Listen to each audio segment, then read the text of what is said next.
Je présente mon ami Gorana Manenti, qui est une psychanalyste à Paris. Elle est une excellente clinicienne. Je la suis depuis plusieurs années et je suis très content de lui passer la parole. Merci beaucoup, Luigi.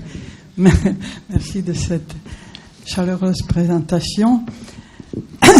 Je remercie évidemment Jean-Marie pour son invitation et je profite de l'occasion pour saluer tout particulièrement une équipe venue de Liban et qui est là, Jeannette Dakash, professeure à l'université de Beyrouth, avec ses étudiants évidemment, et vous tous qui êtes venus peut-être un peu moins loin.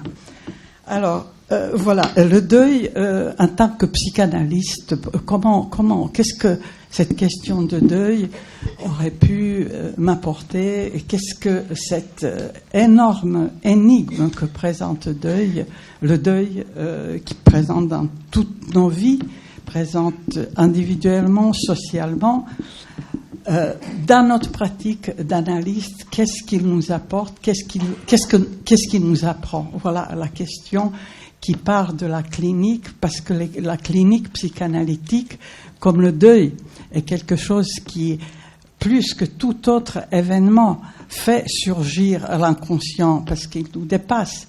Il découvre les choses qui ont été refoulées. Il s'abat sur nous d'une manière que nous ne pouvons pas contrôler. C'est quelque chose qui montre tout d'un coup, d'une manière ou autre, des signes de présence à nous, de choses complètement inconnues, énigmatiques et souvent difficiles à comprendre et à résoudre. Alors, je pense qu'une cure analytique, évidemment, rencontre toujours cette thématique de deuil de différentes manières.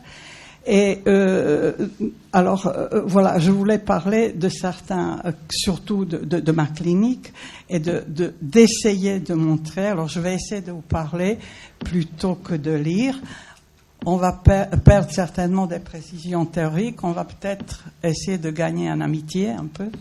Et donc, voilà, de parler de ces cas cliniques et qu'est-ce que de l'inconscient qui peut apparaître et travailler dans une cure par d'autres systèmes d'autres méthodes de procéder par l'association libre, par des rêves, par des actes manqués, par des lapsus.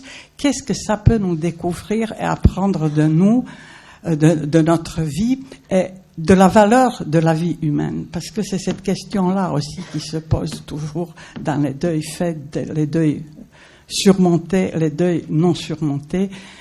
Vous savez bien que la France est une des plus grandes consommatrices des antidépresseurs. Ça a à voir certainement quelque chose avec le deuil. On confond aujourd'hui beaucoup deuil et mélancolie, qui sont deux choses tout à fait différentes, comme l'a dit Freud. La dépression et la mélancolie, il faudrait pouvoir les distinguer parce que on ne peut pas les approcher de la même manière, on ne peut pas les travailler de la même manière. Et surtout, lorsqu'on, si vous voulez, ça peut cette distinction, nous analystes, peut nous permettre de ne pas casser une cure ou de ne pas provoquer un passage à l'acte, de ne pas provoquer l'interruption du travail analytique, parce que dans chaque deuil, pratiquement, il s'agit de notre propre vie. Il s'agit de ne pas mourir avec ce qui disparaît. Alors, avec celles qui disparaissent, ou avec l'idéal qui est toujours caché aussi, cet idéal dont si magnifiquement parle Freud lorsqu'il dit que le deuil, c'est aussi le deuil d'un idéal.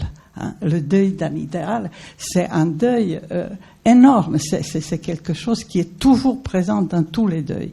Et comment faire le deuil d'un idéal, Comment faire le deuil d'un idéal? J'étais étonnée de voir que certains le font vraiment très vite et très bien.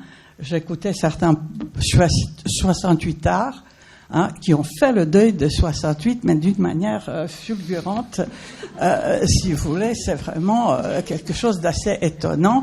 Ils parlent comme des vieux qui nous parlaient lorsqu'on était en 68 et contre lesquels on se révoltait. Ça, c'est sûr. Il y a quelque chose là qui tourne d'une manière où toutes les générations disent c'est la jeunesse qui se révolte, la jeunesse, et la vieillesse qui est tellement sage leur dit taisez-vous, allez, fermez-la, c'est notre temps, c'est toujours le temps que de notre parole à nous. Et donc, mais d'une parole qui ferme la bouche aux autres paroles. Alors, voilà, je pense que dans les deuils que nous travaillons avec nos patients, nous rencontrons cette crête. Nous sommes sur la crête entre individuel et collectif. Le symptôme psychique, parce que si les gens viennent nous voir, c'est parce qu'il y a quelque chose qui va pas bien, parce que ça tourne pas comme ça devrait tourner. Alors, ces symptômes qui les empêchent de vivre comme à peu près, qu'est-ce que ces symptômes cachent au niveau individuel et au niveau social? Nous, les analystes, pendant des années, je pense, nous étions dans quelque chose à travailler uniquement sur l'individuel. Alors, pourrions-nous dire quelque chose sur ce qu'il y a de ce symptôme? Est-ce qu'il y a une continuité entre le symptôme individuel et le symptôme social? La question qui se pose. Quel est notre presque devoir en tant qu'analyste de l'éclairer et de le dire? Et quel est notre travail dans l'expression de libérer un certain désir qui se cache toujours derrière un symptôme pénible? C'est un désir du sujet qui est recouvert par des couches d'ambivalence, de haine et comme le disait très, très bien Freud dans Deuil et mélancolie, par des souhaits de mort très souvent non exprimés qui se retournent contre le sujet lui-même. Parce que Freud nous dit aussi que ceux qui par exemple, suicident après un deuil, voudraient toujours, lorsqu'on se suicide, on veut toujours aussi emporter et suicider quelqu'un d'autre avec nous. Donc, il y a une part de haine de l'autre ou de désir de mort de l'autre dans l'ambivalence des deuils que nous avons. Alors, le deuil, pour pouvoir tenir après le deuil, il y a notre propre rapport. Toutes les structures ne sont pas les mêmes. Il y a quelque chose qui est différent dans la psychose, dans la névrose, dans la perversion par rapport au deuil. Donc il faut savoir à peu près à qui nous nous adressons et qu'est-ce qui se passe dans, si vous voulez, structurellement, du rapport du sujet à son nom, à son propre nom, et qu'est-ce qui se passe par rapport aux générations, à la transmission qui concerne la transmission intergénérationnelle. Quignard disait que nous portons en nous plusieurs corps, c'est-à-dire les corps il y a quelque chose des corps de ceux qui ont disparu et qui nous ont précédés aussi, qui se transmettent évidemment par le langage aussi, par le langage. Alors, il y a les effets de la parole, les effets du langage, qui peuvent avoir des effets sur le corps qui se révèlent particulièrement violemment et d'une manière assez flagrante, et je pense qu'il ne peut pas être contesté, au moment des différents deuils. Dans les années 2000, j'avais vu des statistiques, je travaillais dans les hôpitaux généraux, je travaillais dans les hôpitaux parisiens, et j'avais vu que, par exemple, 2/3 d'hospitalisés avaient perdu un proche dans l'année qui précède. Si vous voulez, c'est quand même quelque chose qui nous pousse à réfléchir, à réfléchir sur les effets du deuil, des pertes sur notre corps et comment, par quelle violence notre corps peut comme ça réagir de manière à, si vous voulez, à se rendre malade et risquer la mort. Alors, je me rappelle d'un couple qui m'a particulièrement impressionné.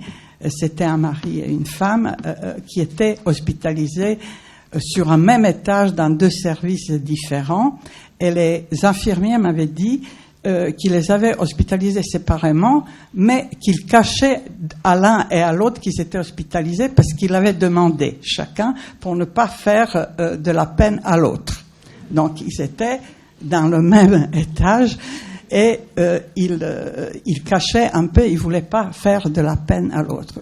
Jusque-là, ça peut encore être assez drôle, mais lorsque ils m'ont demandé de recevoir ces personnes qui étaient particulièrement, la femme pleurait sans arrêt et le mari était complètement mutique et voulait même écrire une carte postale qui demandait aux infirmiers de porter je ne sais pas où pour dire à sa femme qu'il était dans la montagne et pas du tout sur le même étage de l'hôpital.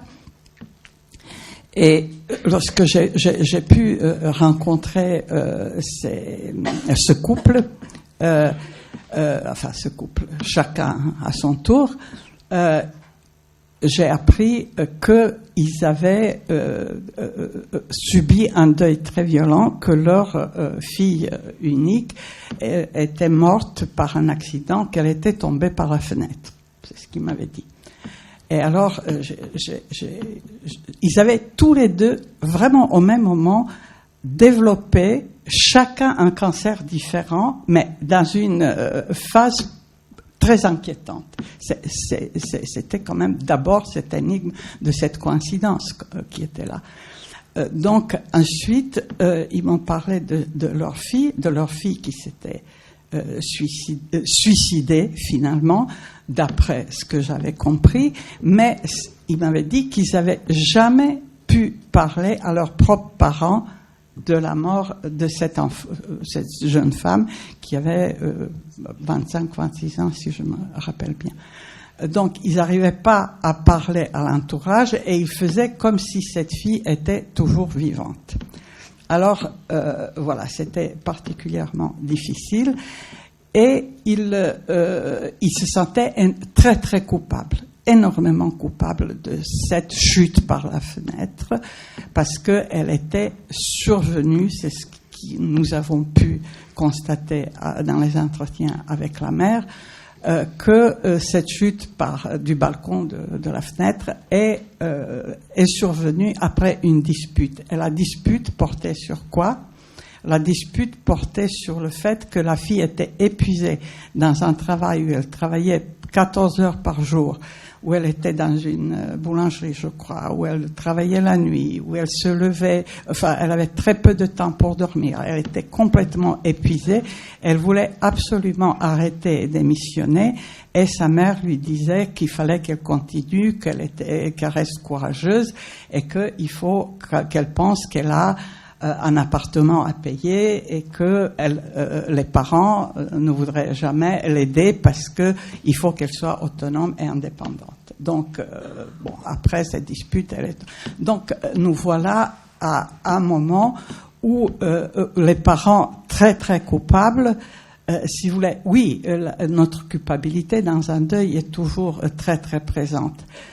La civilisation a commencé avec le moment où l'humain a enterré son ennemi, qui l'a tué. La culpabilité est quelque chose qui nous humanise.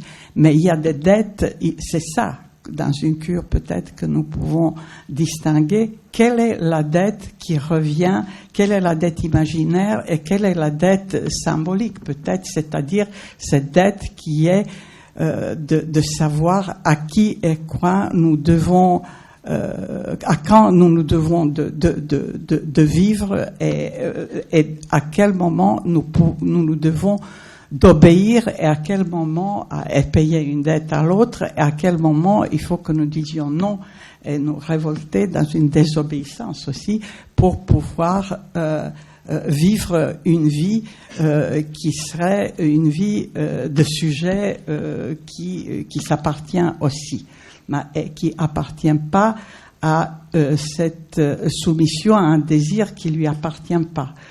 Donc il y avait cette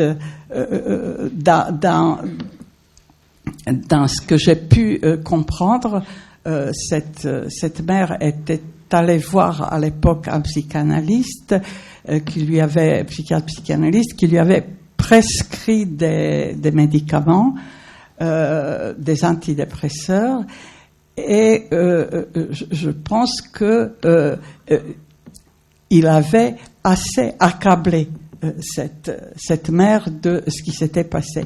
Donc le côté social de ce deuil était complètement occulté.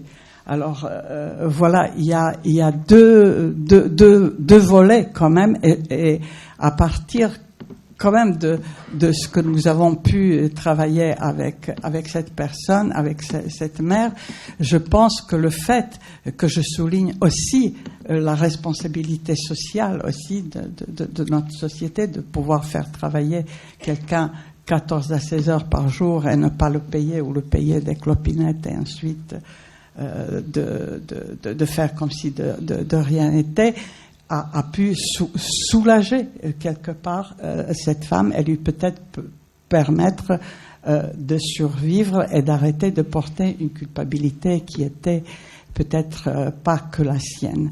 Alors c'est comment tout ça se départit. Voilà. Donc je pense que ce que nous travaillons dans les deuils, ce que j'ai pu remarquer avec ce que j'ai choisi aujourd'hui comme titre, les effets sur le corps, c'est aussi cette évidence que dans les deuils, nous avons quand même la preuve des effets du langage sur le corps, de l'effet de la parole, l'effet qu'une parole peut tuer, une parole peut ressusciter, mais elle peut tuer aussi. Et il y a des choses que nous minimisons, que nous banalisons, il y a des choses que nous oublions, que nous refoulons, et ce refouler peut revenir violemment, surtout dans des moments de deuil. Ce qui est important, c'est toujours de voir le lien entre le deuil, le premier deuil, le deuil de notre enfance, avec ce qui peut surgir ensuite dans l'apparition des symptômes compliqués dans un deuil qui se manifeste aussi par des apparitions de certaines maladies. Donc il y a, par exemple, je pensais à cette habitude que nous avons de cacher le deuil aux enfants, de cacher les deuils, de ne pas les amener ni aux cérémonies, ni au cimetière. Je pensais à cette femme, une femme que j'ai reçue, qui est venue parce que elle avait une espèce de psoriasis qui lui brûlait le visage. Et elle venait aussi parler de son enfant qui était très, très agité. Et cet enfant, parfois, l'attendait dans la salle d'attente. Et puis un jour, je lui ai posé la question pourquoi elle ne le fait pas garder, cet enfant. Et elle m'avait dit que la babysitter était morte et qu'elle n'avait jamais pu dire à son fils que la jeune fille qui le gardait était morte pour ne pas aussi lui faire de la peine. Et donc elle avait développé cette espèce de brûlure sur le visage qui exprimait, c'est ce que par ces associations qu'elle a pu libres qu'elle avait pu amener, elle exprimait finalement quoi? Elle exprimait peut-être, voilà une supposition, que cette jeune femme est morte brûlée dans un accident de voiture. voyez. Mais bon, je lui ai conseillé d'amener son enfant, de lui dire quand même que sa babysitter était morte et de l'amener au cimetière. Elle m'avait répondu, mais il la connaissait que depuis quelques mois, elle n'avait pas d'importance pour lui. Elle n'avait aucune importance, vous imaginez. Donc, elle a quand même amené cet enfant au cimetière et ce qu'elle m'a rapporté, j'étais sidérée lorsqu'elle est revenue, elle m'a dit, écoutez, lorsque je l'ai amené au cimetière, il m'a dit, écoute, et où sont les autres? Où est l'enterrement? C'est-à-dire, il a demandé, il a demandé l'enfant d'être socialisé, d'être avec les autres, pour pouvoir avoir ce soutien des autres dans la reconnaissance de quelque chose qui est la mort de l'autre.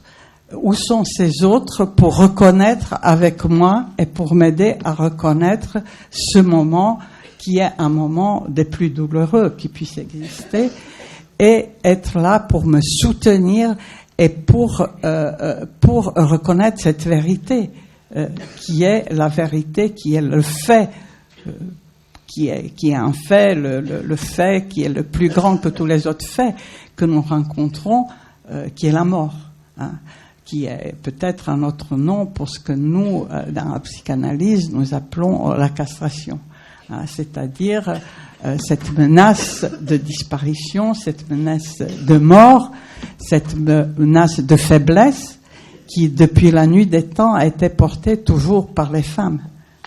Qui était portée par les femmes, considérées comme plus faibles et comme les seules castrées.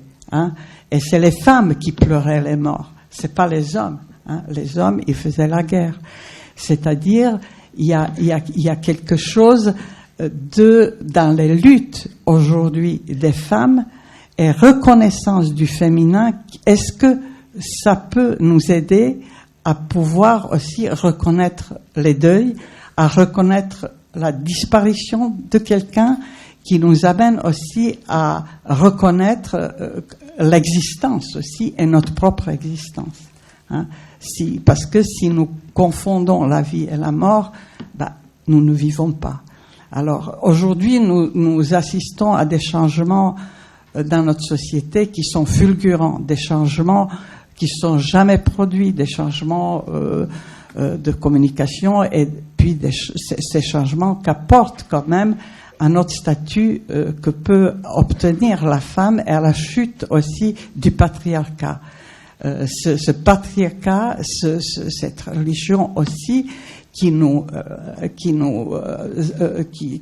a toujours éloignés de faire le deuil vraiment et réellement, si vous voulez, en instaurant cette croyance qu'il y aurait une vie après la mort et que cette vie-là, elle vaut pas le coup d'être vécue. Hein. Et cette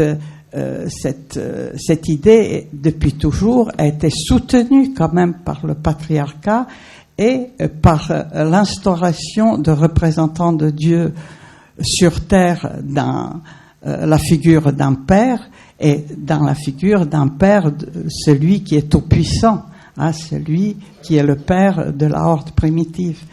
Et lorsque il n'y a qu'un seul père comme ça, terrible, le père de la horde primitive, qui est le père pour qui même les psychanalystes étaient capables de dire qu'il unit la loi et le désir.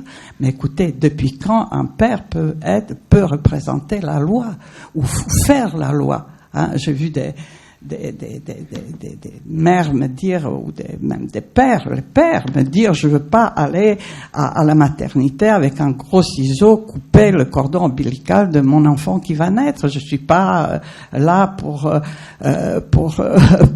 exercer des coupures comme ça violentes. Je suis juste pour exercer ma fonction de papa.